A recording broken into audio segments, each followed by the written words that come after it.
Hi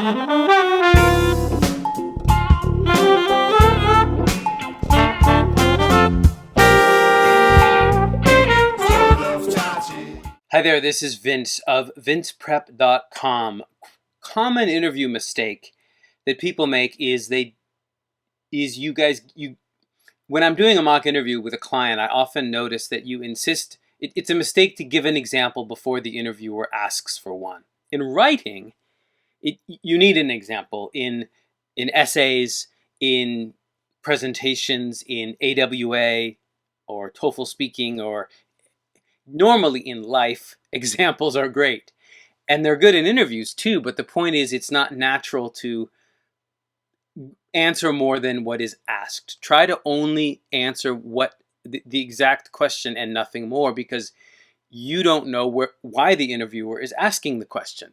Make it more of a natural back and forth and a true conversation and a dialogue. That's very, very, very important. And I think it's the biggest complaint when we ask admissions officers at conferences, at AGAC conference, or sometimes at the GMAC conference. I listen to panels of admissions officers, and the number one complaint is listening to prepared answers. And I think what they mean by that is this very point where they say to you, what's your leadership style? And you say, my leadership style is blah, blah, blah. And for example, blah, blah, blah, blah, blah. And that's sometimes good, but it's sometimes bad and you give like a 500-word answer without waiting, because they might not even understand the definition. So if you ask me, what's your leadership style? I would say I learn by listening. And then I would pause, because I think that's an unusual answer. It's an honest answer, and I would want you to ask me to explain more. Maybe you'd want me to give an example of that. Maybe you'd want me to explain what exactly I mean by lead by listening, or maybe you'd want to understand how I develop that style, where that style comes from.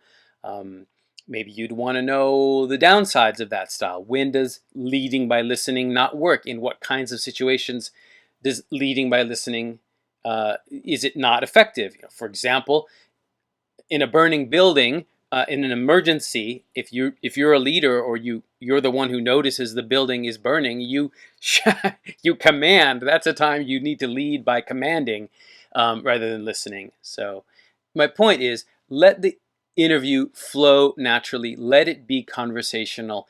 In your preparation, of course, include examples, positive examples of successful cases of this leadership style in action, or negative examples of times when this leadership style was not effective. In your preparation, have the examples ready, but in the interview, wait for it. Wait to be asked, because you don't know if she understood what you just said before you move on. So the biggest mistake that I see people make in interviews is they use their preparation, and you're so nervous, you want to get your answer out.